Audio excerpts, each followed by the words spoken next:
The fastest podcast in motorsports is back. I'm Hunter Miller, also known as AZ Sports Car 80 on the internet, and welcome back to TransAm Talk. Today we'll be talking to TransAm Western Championship competitor Cameron Parsons, talking about his upbringing through motorsports, his appearance at the 25 Hours of Thunderhill, and life outside of motorsports. Hope you guys enjoy. Coming up right now. All right, how you doing today, Cameron?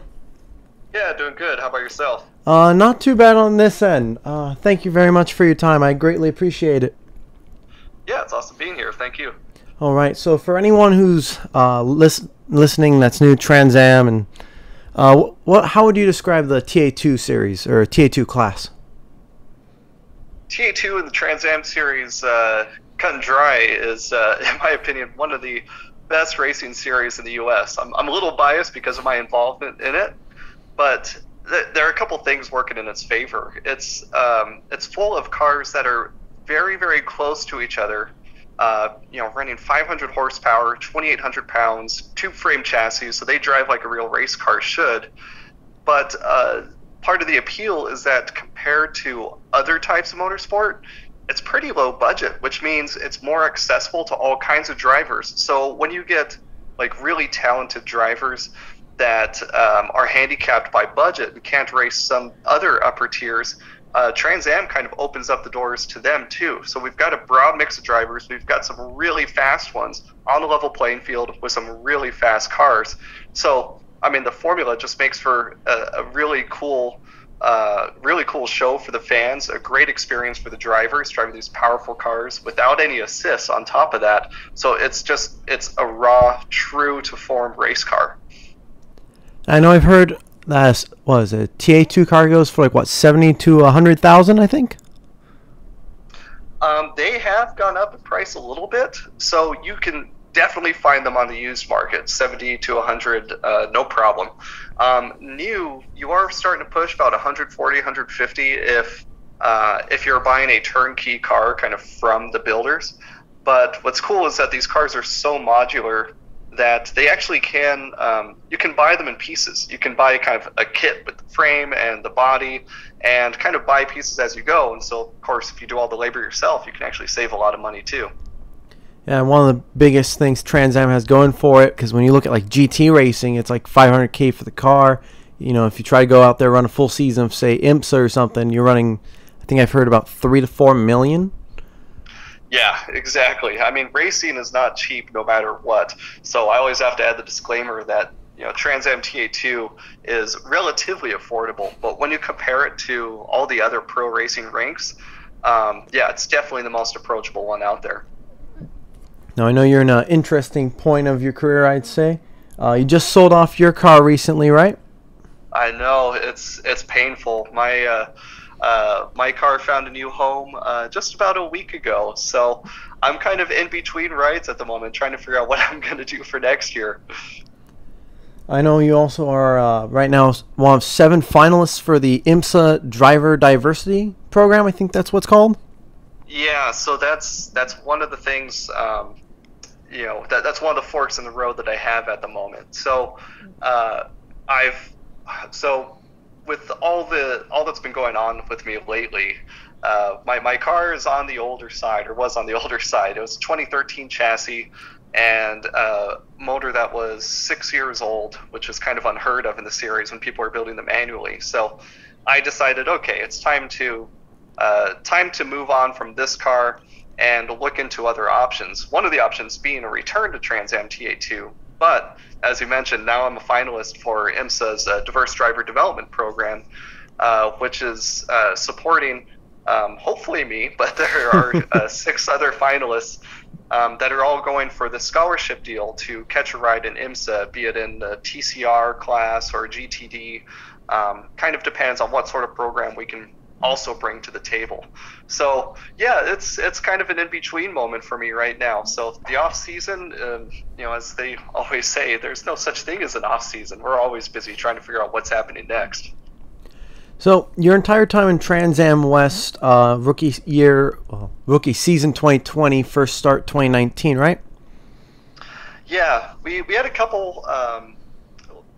We picked the car up, I think, at the beginning of 2019, and we're kind of working on dialing it in. getting setup figured out, getting the parts and car figured out. I came out of an open wheel racing background primarily, so this was completely new territory to me.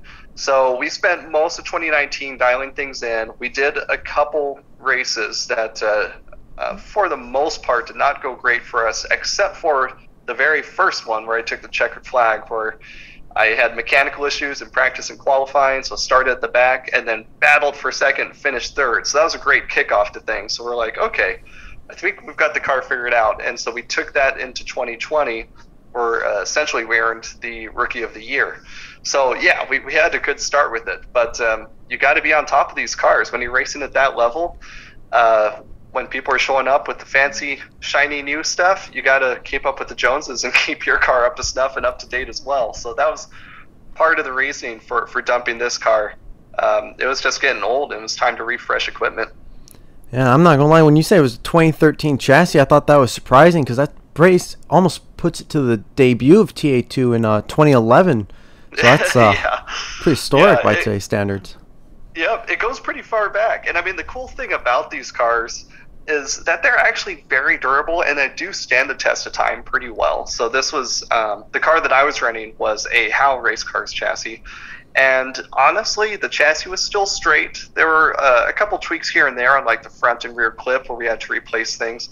But for the most part, it was competitive. It's just when you wanted to step up to that next level and fighting with the guys up front, yeah, that's when you got some extra work to do. But I mean, for anybody that's interested in running TA2, like if you want to turn laps and just have somebody to race against, there are used cars on the market that are actually in really good shape, and you will still have somebody to race if you jump in, even with an old car.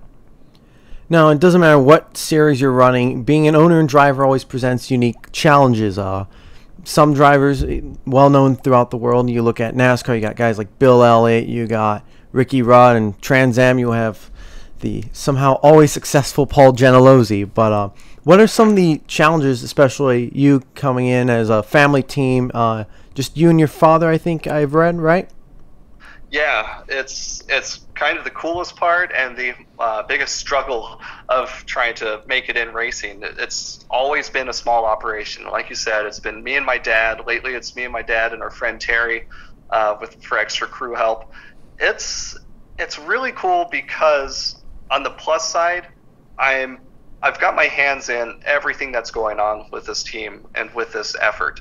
So when it comes to working on the car, updating parts, whatever, my dad and I are the ones that have our hands in it. We're doing the work in between races. I'm calling up, the different parts manufacturers, getting setup recommendations. And to me, in my opinion, that's what makes for a better driver. Somebody that knows the actual inner workings of the car and how everything functions, and helps for diagnosing and troubleshooting as well, because you can be driving on a track and then feel something or hear something, and quickly you can identify what the problem is. And so that part is advantageous. The downside is there's not much time to do much else when you're running a team. There's you got to manage budgets, you got to manage logistics. And I do refer to myself as a team because even though it's a small father-son effort, we actually crew and support other drivers as well. So that's kind of what helps fund the program. So I'm not running just my own racing program. I'm running other people's racing programs as well. But, you talk to other drivers in any series, in any discipline, they're all finding ways to make it work and to get on track. And for me, this is just my way to do it. It keeps me busy, but it's kind of my comfort zone. It definitely seems like most of the journeymen of sports car racing go through those similar ordeals of they're always trying to find something, and whether they be crewing on a car for whatever series or maybe their driver coach. I've noticed from the stories I've heard, a lot of them do seem to have some sort of side hustle while they try to find a place where they don't have to worry as much and they can focus more on being the driver and actually profiting off of motorsport. Yeah, that's the part where I'm jealous. I mean, when one of the most important things in trying to work your way up in racing is having a network and building that network. So like you said, guys that are working in shops, starting out sweeping floors, moving up to becoming mechanics and whatnot, developing those relationships, building those relationships, and you start talking to more and more people. But I think kind of that threshold that you try to break out of, and I'm not sure if I'm trying to break out of it anymore or not, where you're always working on stuff, working on the car, trying to break into that point where, as you say, now I can focus on just being a driver and just work on my social media. I don't know. Maybe I just want more time in general to do it all, because I like having my hands in the car, but I also want more time to do more of the business side of it too. But yeah, you can't have it all, I guess. I feel that on the time, if you get, I know most people work full time, I do as well. It's always trying to find, okay, so you have like 50 different things you need to do, about 60 hours worth of stuff, and when you take out sleeping, it's about 18 hours in the day to do it all. Exactly. I mean, I still have an 8 to 5 day job, and right now we're doing this during my lunch break, so I'm squeezing stuff in whenever I can. So do you just do like the driver coaching and working on other people's teams as a full-time job, or do you have like another gig? Because I know we have drivers out there who I saw on Twitter earlier, Willie Mullins from ARCA, he's a trash truck maintenance worker. Yeah, awesome. Yeah, I think that's how a lot of these drivers are doing it. And yeah, for me, the same applies. I'm working a few gigs. Right now, my day job is actually with Toyo tires, so I work on the product management side, helping develop new racing tires and all-weather consumer, like passenger car tires. But on top of that, I've got side gigs where I'm writing for a couple publications like D Sport Magazine or HotCars.com now. I'm still coaching drivers for regular track days in their street cars, as well as ones in track cars and race cars. And I'm also helping Speed Ventures out on occasion, helping run some of their weekend track day events too. So on most weekends, you're going to find me at a racetrack somewhere, or working on cars and racing stuff in general. Man, sounds like you're definitely everywhere. Oh, that's a pretty cool gig you got, though, working with Toyo. Yeah, it keeps me real busy, but the nice thing is it keeps me working on stuff that I really care about. So the fact that I get to work on our motorsports products, that's the community and crowd that I came from is motorsports. So being able to get this job working on these tires with a brand that I've been familiar with, it's really cool, because it's not to be cliche, but it's almost like a by the racers for the racers kind of thing, where I get to work on these developments, and these tires are intended for an audience that I relate to. I'm part of the target audience, so I'm working with them to try and help develop those perfect tires in the different motorsports segments. It's really cool. Now, talking about cool things, I know you did something pretty interesting about a year ago. Won in class the 25 hours of Thunderhill for Spoon Sports. Is that right? Yeah, that was an experience, and actually made a cover story on D Sport Magazine, which actually just came out this month too. It was surreal to be part of that. Spoon is pretty legendary in the tuner and Honda community, and I guess I just kind of lucked my way into that seat, getting to team up with these Spoon drivers, all these guys with a massive following, a really strong pedigree in motorsports. And here comes little old me, kind of the outsider of the team, trying to build a good rapport and a working relationship with these guys. And they had me do lots of the car setup and testing before the actual race, because the bulk of the drivers were in Japan. So it's like, okay, now it's kind of falling onto me partially to help set up this car to be fit for 7 drivers. But I'm just me, so I'm like, okay, I know what setup I like, but what's a setup that they're all going to like as well? And so it was a long, few months process of setup and development for that car until we made it to the race. But I'll tell you what, the 25 hours of Thunderhill with the Spoon team, there could not be more professional hands in and around that car. The team just brought top tier mechanics, great drivers. Honestly, for that to be my first go at the 25 hour, I lucked out because I was with such a strong team. So mostly for me, I just wanted to hold up my end and not disappoint anybody. Yeah, I mean, when you look at, I was looking at the driver lineup you guys had, the experience you have: Nürburgring 24, Super Taikyu, Super GT, Super Formula, Formula Drift involved, really vast diverse, oh, man, I forgot the word, portfolio. I think that might be what I'm looking for. This is why I'm not involved in English in any way or shape or form. Couldn't be a teacher.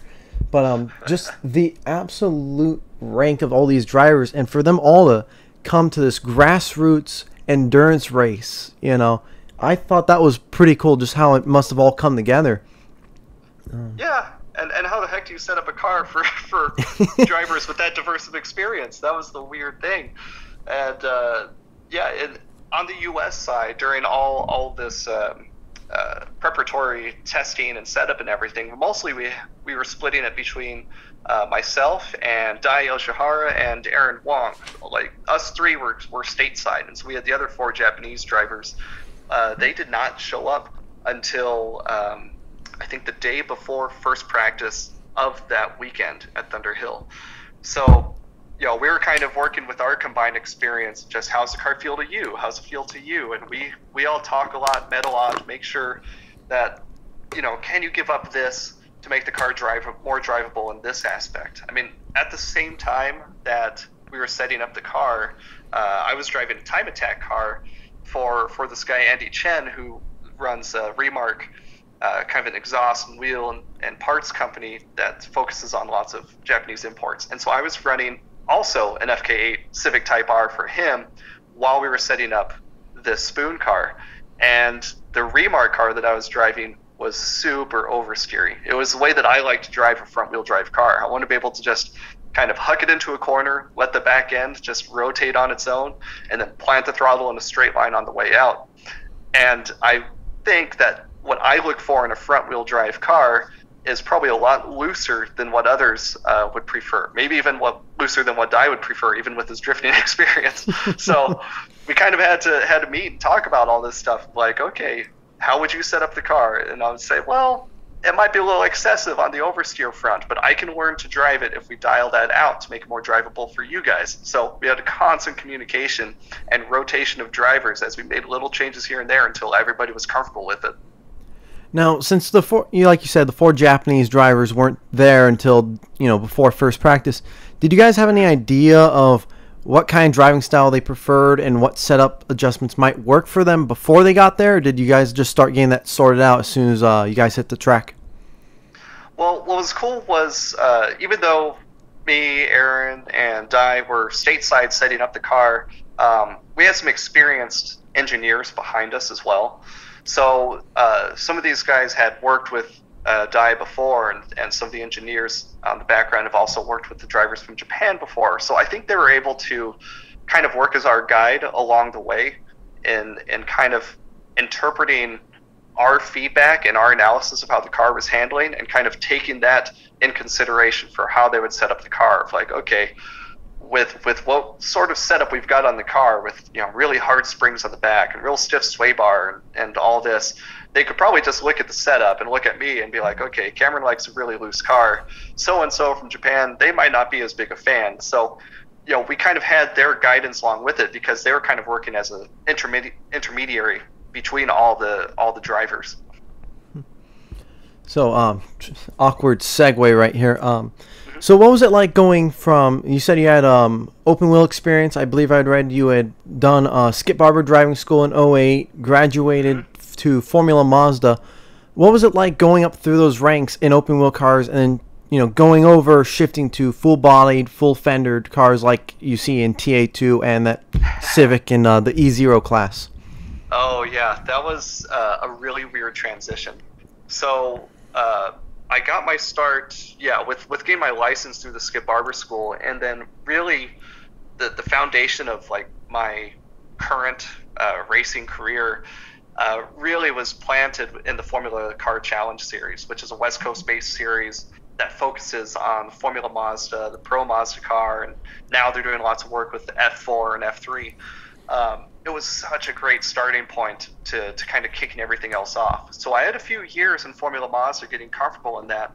And what's cool is that when you jump into Formula Car, I feel like anybody that's competent in a Formula Car will have a pretty comfortable transition into just about anything else. So like this is a car that turns like equivalent times to most McLarens or Porsche Cup cars, on any given racetrack. So adapting to the speed wasn't that big of a deal. Like when I first jumped into the TA2 car, like everybody was warning me about, you got to be gentle on that throttle. You've got 500 horsepower and a whole gobs of torque, just at the disposal of your right foot. If you get too hasty on it, you're going to find yourself spinning into a wall. So when I first jumped to that car, I was playing it real delicately. Like, I don't want to crash this thing. Who knows how fast it's going to be? But then when I got to full throttle for the first time, I was like, oh, this isn't so bad. Formula Mazda might even feel faster in a straight line. So, like, I guess the speed isn't a big thing to get used to, but the weight and the lack of downforce are the main things. And so getting used to, this 2,800-pound car versus this 1,200-pound car that I came out of, and feeling like I have a mile of bodywork ahead of me and next to me. Like the TA2 cars are massive. So, getting used to kind of rubbing fenders, getting up close to other cars, getting used to managing that weight, that took a lot of adapting. But, you got to have the right approach about it, I guess. So open wheel cars, front wheel cars, very lightweight, very stiffly sprung. You have downforce on your side. The chassis is real stiff. So they're very, very point and shoot. You can dart a wheel in. It's going to do everything that you ask of it. When you move over to bigger fender cars, be it like the Spoon car, the TA2 car, the MX5 Cup I drove in the past, like all of these, no matter what, they're going to feel sloppier than a open wheel or prototype car.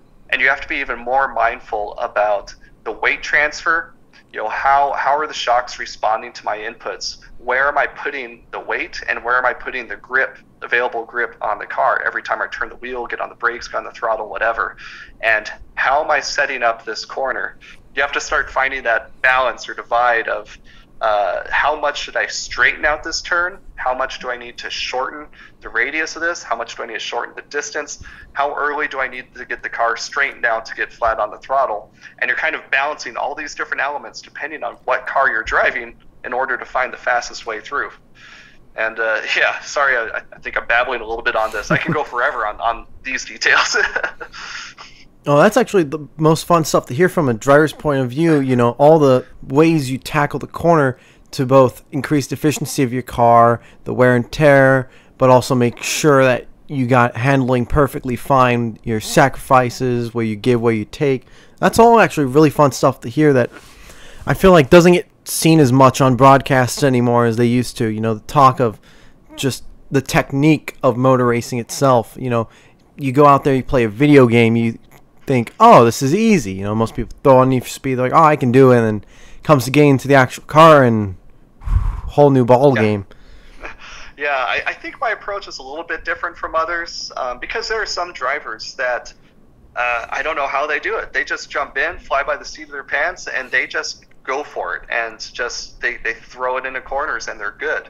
I like to be a little bit more analytical about it, and I don't know, maybe I just need that different approach where I'm more technical. But I think the faster you go and the more serious you get about racing, the more important all this stuff gets with analyzing data, looking at suspension changes and fine-tuning a car.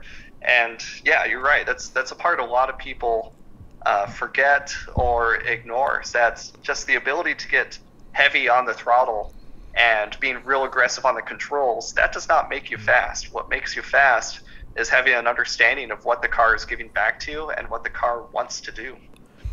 I know I've tried playing games such as NASCAR 08 and Project Cars 2, and those both have very in-depth setup charts and stuff where you can change everything from dampers, brake bias, and coming in as somebody who has zero real engineering knowledge, it is a lot to take in. So to actually have that grasp of everything that's going on and how each little change will affect the handling, because you can change. You can have cart handles, maybe it's just understeering, you change one thing, and now all of a sudden you have a new problem. Now your car's oversteering, you got to figure out where else to go to make either small or bigger changes to even it out and neutralize what you gained and lost so that the car's actually handling the way you want it to now.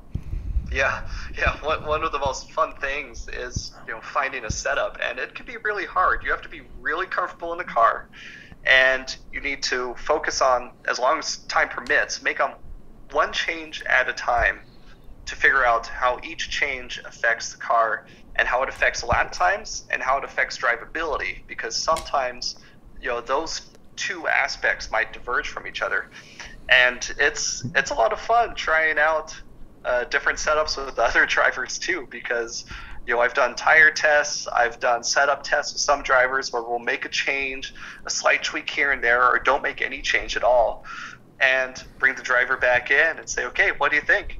And sometimes they just say, I don't know, which means, all right, you need more time in the car. Other times they start making stuff up, and if you're the one that made the change and they don't know what happened, you can tell when they're making stuff up. And then finally, with the real experienced ones and the ones with that technical knowledge and know-how, a lot of times they can actually identify it.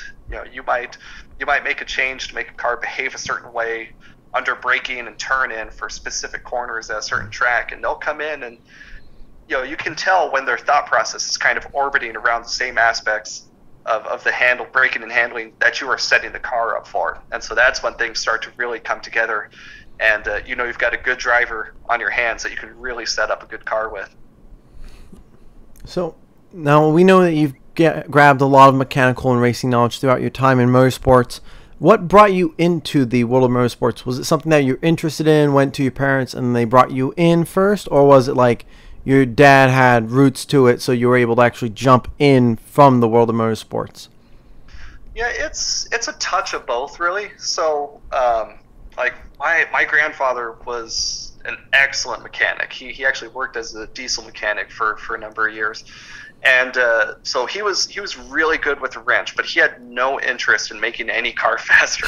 He was all about efficiency and making sure things were cheap and affordable and reliable, and that was it. And so my dad and uncles, all being into cars, they wanted to make them go faster, and my grandfather disagreed. But so my dad, he's into cars, he's into racing. The most racing that he did, though, was kind of running local autocross events and solo 2 stuff with SCCA. He has this really cool Austin Healey Sprite with a 13B rotary in it that he ran in there.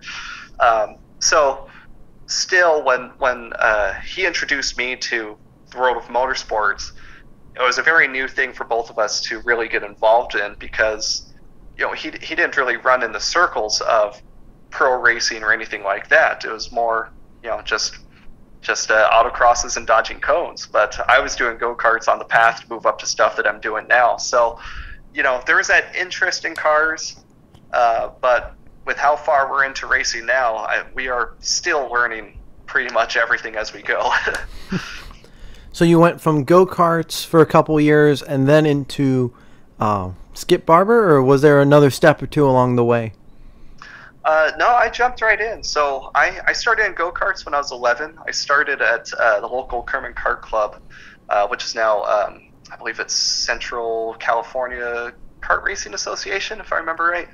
But I started in the Junior 1 class in this 80cc 2-stroke, and I worked up my way through driving in this region, moving up to a 100cc kart, then 80cc shifter, 125 shifter. So I moved up through faster karts until I got to Skip Barber, and so that was the big change from karts to cars, and then that's what opened the door to getting me my SCCA license and running Formula Mazda and the stuff I did with Pirelli World Challenge back then, and everything now that I'm doing now.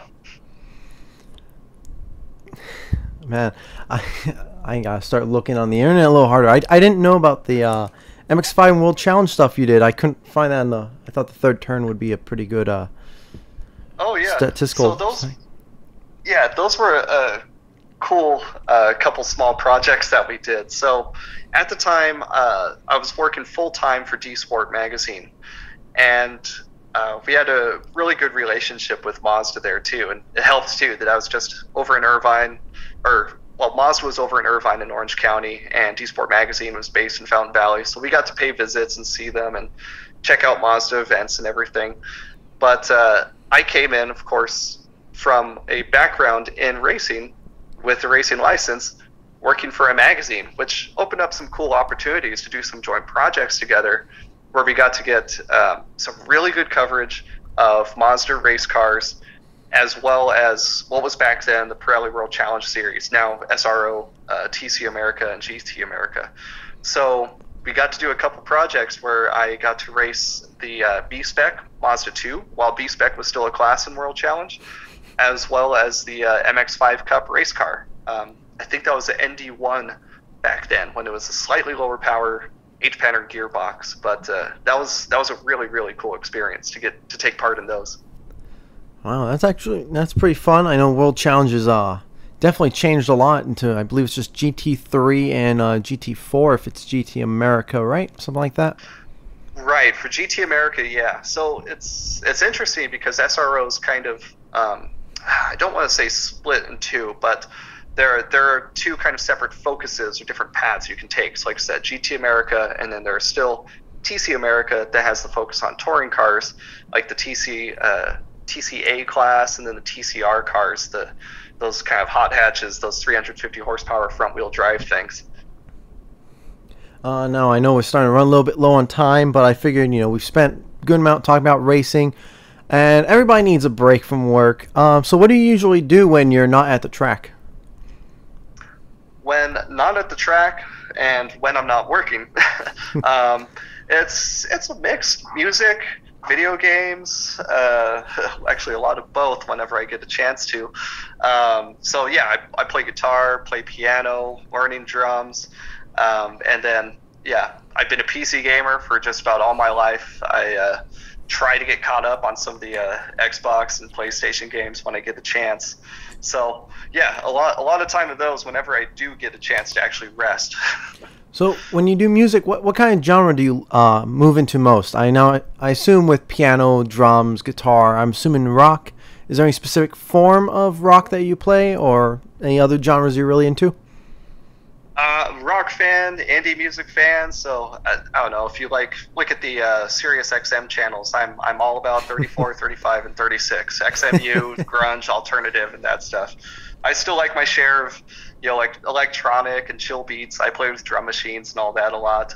Yeah, a lot of that stuff is a nice way for me to kind of unwind and escape. If I can get myself lost into these different gadgets, synthesizers, and drum machines and everything, that means I'm having a pretty good day.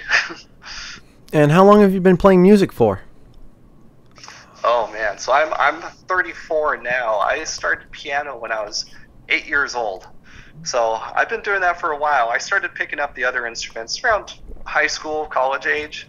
So I try and do, or well, it's been a while, but I tried some collaborations with some friends, and still writing music on my own now. Whenever I do videos on like YouTube, or I just barely started a TikTok account, but like whenever I do videos, I try to use nothing but my own music in the background for them. I found it too much of a pain to like find copyright-free music and everything, so I was like, you know what? I'm just gonna throw together my own beats and use that as my background music. I feel that. Thankfully, my uncle's got a band, so I've received his permission to use one of his songs as outro music, which has saved me a couple copyright claims, and I assume a couple $100, hopefully. Nice. Yeah, see, that's a racer way. Whatever you can do to save money for tires. Whatever way to save money, to make money. Yeah. Now, I know that you got to get back going to your regular day job, so before we head out, is there anything you'd like to plug, social media, maybe teams, projects that you're doing? Yeah, on Instagram, Twitter, Facebook, all that stuff. It's Cam Drives Cars, and you can look me up on YouTube as well. I've yet to get that URL, I think, but you search my name, Cameron Parsons Racing, it shows up. Just gotta give a shout out to a lot of my sponsors too. KW Suspension has been huge in helping dial up the car. Quick Jack and Bend Pack is one of the essential shop tools we got around here. Fuel Safe, ADM Technology, big thanks to all those guys. Redline Oil, Anti-Gravity Batteries is a new one that we brought on board for this season. Setrab USA, I've got support from all kinds of people, and I'm just super, super grateful for it. So thanks to all those guys. And yeah, otherwise check me out on the social media channels, Cam Drives Cars. All right, thank you very much for your time, Cameron. I'm glad I've had you on. Hope to see more from you soon, and hopefully I'll be able to see you over at Circuit of the Americas in November. Yeah, I might be commentating that one, actually. I need to find out. That's the one thing I forgot to ask you about. You did Lime Rock Park this season, right? I did Lime Rock Park as well as Road America. That's right. So, yeah, pretty cool, interesting experience. A little bit different, calling a race from outside, but it's fun getting to try and, provide my own input and insight to a race. Yeah, just a two-man booth, right? You and Jonathan Green. Yeah, exactly, which is a lot of fun to work with him. I do kind of need earplugs because he has a tendency to yell standing right next to you, but his style of commentating, man, it keeps you on the edge of your seat. That dude has got some energy that cannot be matched, but it keeps things interesting, so it's awesome. Hey, man, with the action on track and Trans Am, I'd be yelling a lot, too. Exactly, yep. All right, well, you take it easy, Cameron. Thank you for joining us once more. I hope you have yourself a wonderful afternoon. Hey, I really appreciate it. Thank you. I hope you guys all enjoyed listening. That was Cameron Parsons joining me on Trans Am Talk. And if you're looking forward to any more Trans Am related videos, you can subscribe to me on YouTube at AZ Sportscar 80, where I try my best to post diecast reviews, conversations with drivers, and hopefully more scripted videos. And for those of you who have watched via YouTube, you can follow Trans Am Talk on Spotify at Trans Am Talk. What else? Hope you guys all enjoyed listening. We'll see you in the next episode of the fastest podcast in motorsports.